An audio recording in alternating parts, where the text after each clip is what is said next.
안녕하세요. 무엇이든지 물어보세요의 김광석 목사입니다. 새해를 시작한 지도 벌써 몇 주가 지나갔습니다. 사람들은 보통 새해를 맞이하면서 새해 계획을 세우는데요. 다이어트나 금연, 자격증 공부 같은 것들이 대표적이죠.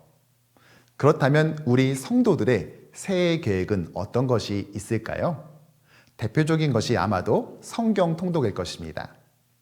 특히 요즘과 같은 연초에는 온 가족이 모여 어린 자녀들까지 한 절씩 돌아가면서 성경 통독을 하곤 하는데요.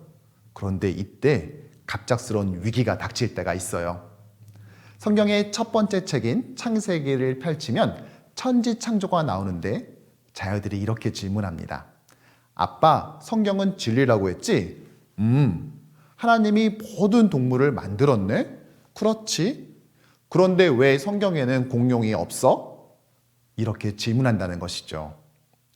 실제로 우리 자녀들은 공룡에 대해 참 관심이 많습니다. 제가 주일학교 전도사로 사역했을 때도 성경 인물보다 공룡 이름을 더 많이 아는 친구들이 있었어요. 티라노사우루스, 브라키오사우루스, 이렇게 발음도 어려운 공룡 이름을 아주 술술 말하더라고요. 또 한국인이 가장 좋아하는 한국 애니메이션에 선정된 둘리도 공룡이고, 지금 대한민국을 넘어 프랑스 어린이들의 마음까지 사로잡은 뽀로로, 이 뽀로로의 가장 친한 친구 크롱 역시 공룡입니다. 또 공룡을 소재로 한 5편의 주라기 공원 시리즈 전 세계 누적 수입은 무려 36억 8,829만 달러, 하나로는 4조 원이 넘는다고 합니다. 그러기에 자녀들이 공룡에 대해 관심을 가지는 것은 어쩌면 당연할 것입니다. 문제는 공룡이 왜 성경에 나오지 않느냐고 물어볼 때, 또 이로 인해 성경의 진실성에 의문을 품는 자녀들에게 우리는 어떻게 대답해 줘야 할까요? 그래서 오늘 무엇이든지 물어보세요에서는 성경에는 왜 공룡이 나오지 않는가요에 답을 주려고 합니다. 우리 생각과 달리 공룡 연구의 역사는 그리 오래되지 않았습니다. 공룡 화석이 처음 발견된 것은 1822년 봄, 영국인 의사 멘텔 부부에 의해서였어요. 그러니까 19세기 이전까지 사람들은 공룡의 존재를 몰랐던 것이죠. 그러다 화석이 발견되고 관련 연구들이 진행됐는데 어떤 그리스도인들은 이에 대해 긴장감을 가지고 성경에도 공룡이 있다라는 것을 증명해 보이려 시도했습니다. 먼저는 성경 본문에서 공룡을 찾아내려는 노력입니다. 대표적으로 욥기에 나오는 베헤못이 공룡이라는 주장입니다. 욥기 40장에서 베헤못은 꼬리는 백향목, 뼈대는 놋, 갈비뼈는 쇠빗장 같다고 묘사합니다. 하지만 히브리어로 짐승이라는 뜻의 이 베헤못은 개역 한글에서는 하마로 번역되었고 사실 정확히 어떠한 짐승을 말하는지 알 수가 없습니다. 또 리워야단이 공룡이라고 주장하기도 하는데요. 꼬다, 비틀다라는 뜻의 아라비아어에서 유래한 이 리워야단은 욥기에서는 악어, 이사야에서는 뱀, 시편 74편에서는 용으로 묘사되지요. 역사적으로는 성경에서 아수르 제국이나 애굽을 비유하기도 했고 하나님을 대적하는 존재로 소개되는데 공룡이 하나님을 대적하는 존재라고 볼 만한 근거는 전혀 없습니다. 이렇게 성경에 등장하는 단어들을 공룡으로 단정짓기 힘들어요. 확실하지 않는 추측만을 가지고 성경이 그렇게 말했다라고 할 수는 없지요. 두 번째로 과학 이론을 통해 성경 속 공룡을 입증하려는 시도입니다. 젊은 지구론이라든지 여러 지질학과 고고학의 발견과 성경을 연결짓는 시도입니다. 하지만 이런 주장은 성경이 과학적 틀에 맞아야 한다는 전제를 깔고 있습니다. 그래야만 진리로 인정받을 수 있다고 여기는 과학과의 긴장감이 있는 것이죠. 좋은 의도로 물론 시작했지만 자칫 고고학이나 과학의 지지를 받기 때문에 성경이 진리라는 이런 오해를 만들 소지가 있습니다. 우리가 성경을 진리라고 말하는 이유는 무엇인가요? 모든 정보를 담고 있어서? 아닙니다. 변하지 않기 때문이에요. 즉, 분량이 있는 것이 아니라 영원성, 불변성에 있는 것이죠.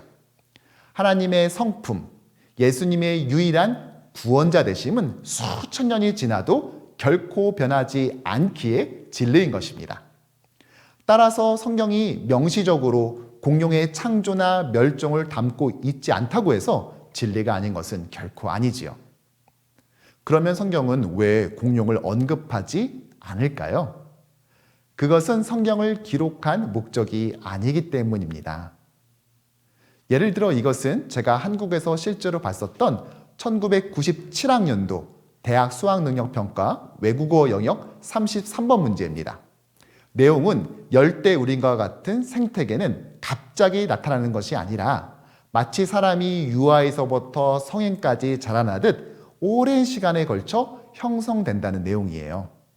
생태계의 발달 과정에 대해 설명한 것이죠. 지금 여기서 지구 생태계의 처음 모습은 어땠는지, 또 공룡의 멸종을 초래한 생태계의 변화와 영향에 대한 언급은 전혀 없습니다. 하지만 누구도 이 문제는 거짓말이야 라고 하지는 않지요. 왜입니까? 이 글은 과학 정보 전달을 목적으로 하지 않기 때문입니다. 분명 지구과학의 내용을 일부 담고 있기는 하지만 그 자체가 목적이 아니라 영어 해석 능력을 보기 위한 것이죠. 성경 역시 마찬가지입니다.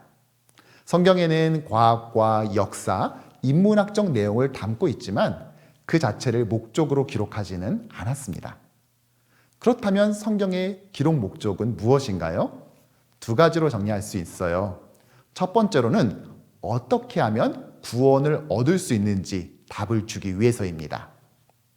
요한복음 20장 31절을 보면 오직 이것을 기록함은 너희로 예수께서 하나님의 아들 그리스도이심을 믿게 하려 함이요 이로 인해 생명을 주기 위해서 기록했다고 말합니다. 두 번째는 구원 이후에 어떻게 살아야 될지 알려주기 위해서입니다. 디모데후서 3장을 보면 모든 성경은 하나님의 사람으로 온전하게 하며 모든 선한 일을 행할 능력을 갖추게 하려고 기록했다고 말하고 있죠. 따라서 성경은 이 두 가지 목적을 이루는 데 필요한 내용들을 충실히 다루고 있습니다. 심지어 성경은 구원자 예수님의 행적조차도 모두 기록하지는 않았습니다. 요한 사도는 자신의 복음서 마지막을 이렇게 정리합니다. 이 외에도 예수께서 행하신 다른 일이 많이 있습니다. 만일 그 일을 일일이 다 기록한다면 온 세상이라도 그것을 기록한 책을 담기에 부족할 것입니다. 이렇게 예수님의 말씀과 행적조차도 모두 기록하지 않았는데 공룡의 창조와 멸종이 반드시 성경에 있어야 한다는 주장 자체는 사실 억지에 가깝습니다. 공룡은 우리의 구원에 있어 핵심적 역할을 하지 않았기에 기록되지 않았습니다. 성경은 과학적 검증을 거쳐야 하는 책은 아닙니다. 성경은 이것을 읽는 모든 사람들이 구원을 받고 이후의 구원에 합당한 삶을 살도록 하는데 관심을 두기 때문이죠. 따라서 공룡에 대한 언급이 없다고 해서 성경이 거짓이라거나 또는 비과학적이라고 하는 주장은 마치 영어 시험 문제에 나온 과학 아티클을 보고 나서 과학을 충분히 설명하고 있지 않기 때문에 이것은 비과학적이다라고 말하는 것과 같습니다. 한 가지 흥미로운 사실은 공룡이라는 단어를 만든 영국의 고생물학자 리차드 오웬은 정작 다윈의 진화론의 열렬한 반대론자였다는 사실입니다.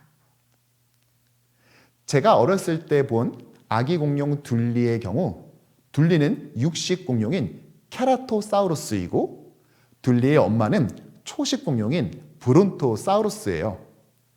하지만 초식 공룡이 육식 공룡을 낳은 이 비과학적 설정에 누구도 비난을 퍼붓지는 않습니다.